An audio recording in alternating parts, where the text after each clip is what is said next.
पुणेकरांसाठी एक महत्त्वाची बातमी आहे। पुण्यामधील भुयारी मेट्रोचं पंतप्रधान मोदी हे व्हीसीद्वारे लोकार्पण करणार आहेत। शिवाजीनगर ते स्वारगेट मेट्रो आजपासून पुणेकरांच्या सेवेमध्ये दाखल होतीये। मुख्यमंत्री शिंदे, फडणवीस, अजित पवार हे या बैठकीला उपस्थित राहणार आहेत।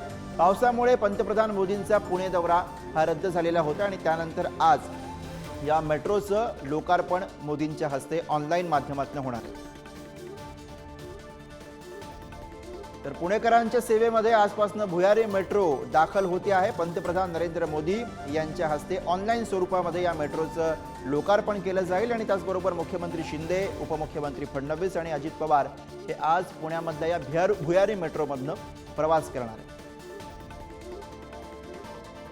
पंतप्रधान नरेंद्र मोदींच्या हस्ते आज पुण्यातल्या जिल्हा न्यायालय ते स्वारगेट या भूमिगत मेट्रोचं लोकार्पण उद्घाटन होणार आहे। या कार्यक्रमासाठी गणेश कला क्रीडा रंगमंदिरातली ही सगळी तयारी आपण पाहतोय। साधारणपणे 11:30 वाजता हा कार्यक्रम सुरू होईल, ज्याला पंतप्रधान नरेंद्र मोदी ऑनलाईन उपस्थिती लावतील। जवळपास महाराष्ट्रातल्या आज 11,200 कोटी रुपयांच्या कामांचं उद्घाटन आणि पायाभरणी मोदींच्या हस्ते केली जाणार आहे, ज्यामध्ये महामेट्रोचा, पुण्यातल्या मेट्रोच्या जिल्हा न्यायालय ते स्वारगेट हा भूमिगत मेट्रोचा मोठा टप्पा आहे आणि अत्यंत महत्त्वाची ही गोष्ट आहे। मागच्या वेळी पावसाच्या कारणामुळे हा कार्यक्रम रद्द झालेला होता आणि आज हा कार्यक्रम पुन्हा एकदा होताना आपण पाहतो आहोत। या कार्यक्रमाला मुख्यमंत्री, दोन्ही उपमुख्यमंत्री हजर राहणार आहेत आणि आपण जर बघितलं तर भव्य अशी आसन व्यवस्था या सगळ्या बंदिस्त सभागृहात आहे, त्यामुळे पावसाचा कुठलाही परिणाम आजच्या कार्यक्रमावर होणार नाही हे निश्चित आहे।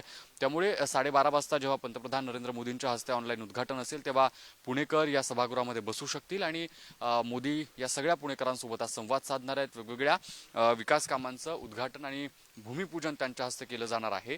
या सगळ्या आजच्या उद्घाटनाच्या कार्यक्रमानंतर मुख्यमंत्री आणि त्यासोबतच दोन्ही उपमुख्यमंत्री हे आजच्या मेट्रोतून प्रवास करणार आहेत। त्यांचा प्रवास जो आहे तो साधारणपणे 1 ते 1:30च्या दरम्यान स्वारगेट ते जिल्हा न्यायालय अशा मार्गावर असेल आणि त्यानंतर पुढच्या कार्यक्रमांसाठी ते रवाना होतील। जवळपास या सगळ्या आजच्या कार्यक्रमाच्या दरम्यान वेगवेगळ्या कार्यक्रमांचं उद्घाटन होतं, ज्यामध्ये सोलापूर विमानतळाचं उद्घाटन असेल किंवा संभाजीनगरमधल्या काही प्रकल्पांचं उद्घाटन असेल। राज्यातल्या वेगवेगळ्या एकूण 11,200 कोटी रुपयांच्या कामांची पायाभरणी पंतप्रधान नरेंद्र मोदींच्या हस्ते केली जाणार आहे। व्हिडिओ जर्नलिस्ट निखिल करंदीकर समित ज्ञानेश्वर चौतमल, पुढारी न्यूज, पुणे।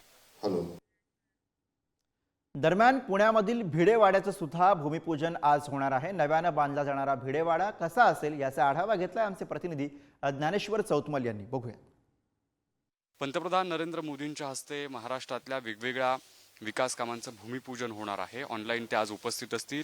आत्ता जी आपण ही प्रतिकृती पाहतोय ही भिडेवाड्याच्या स्मारकाची प्रतिकृती आहे। पुण्यात जी भारतातली पहिली मुलींची शाळा होती त्या मुलींच्या शाळेच्या जागेवर आता महात्मा फुले आणि त्यासोबतच सावित्रीबाई फुले यांचं जे स्मारक आहे ते उभारलं जाणार आहे। ज्या स्मारकाची ही एक्सक्लुझिव्ह प्रतिकृती आपण पाहतोय, जी 4 मजली अशी इमारत आपल्याला पाहायला मिळते।